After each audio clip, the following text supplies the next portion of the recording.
শেখ মুজিবুর রহমানের ছবি নামিয়ে ফেলা উচিত হয়নি। খন্দকার মোস্তাক নামিয়েছিলেন, জিয়াউর রহমান তুলেছিলেন। মঙ্গলবার 12ই নভেম্বর সকালে রাজধানীর নয়াপল্টনে দলের কেন্দ্রীয় কার্যালয়ে 7 নভেম্বর বিপ্লব ও সংহতি দিবস উপলক্ষে ফ্রি মেডিকেল ক্যাম্পের উদ্বোধন অনুষ্ঠানে এই কথা বলেন রিজভী।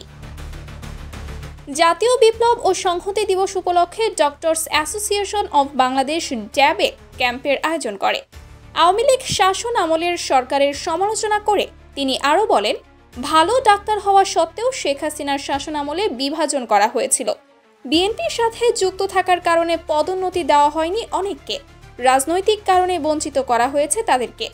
একই পদে 15 থেকে 16 বছর চাকরি করেছেন তারা। এর আগে বঙ্গভবনের দরবার হলের দেয়াল থেকে বঙ্গবন্ধু শেখ মুজিবুর রহমানের ছবি সরিয়ে ফেলা হয়েছিল।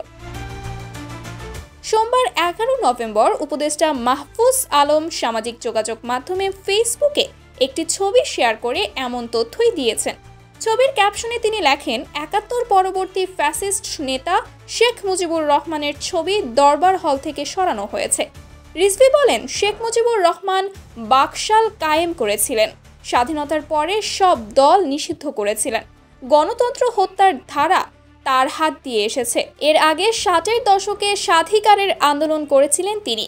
মানুষ তাকে বিশ্বাস করেছিল, 70-এ তাকে ভোট দিয়েছিল, কিন্তু তার অঙ্গীকার তিনি রক্ষা করতে পারেননি। স্বাধীনতা যুদ্ধে তিনি কোনো ভূমিকাই রাখেননি। স্বাধীনতা যুদ্ধের আগে স্বাধিকার আন্দোলনে তার কিছুটা ভূমিকার কথা জনগণ মনে রেখেছে।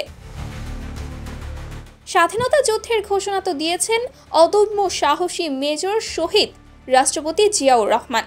এ সময় উপস্থিত ছিলেন বিএনপি চেয়ারপারসনের উপদেষ্টা ফরহাদ হালিম ডোনার, স্বাস্থ্য বিষয়ক সম্পাদক রফিকুল ইসলাম সহ স্বাস্থ্য বিষয়ক সম্পাদক পারভেজ রেজা কাকন প্রমুখ।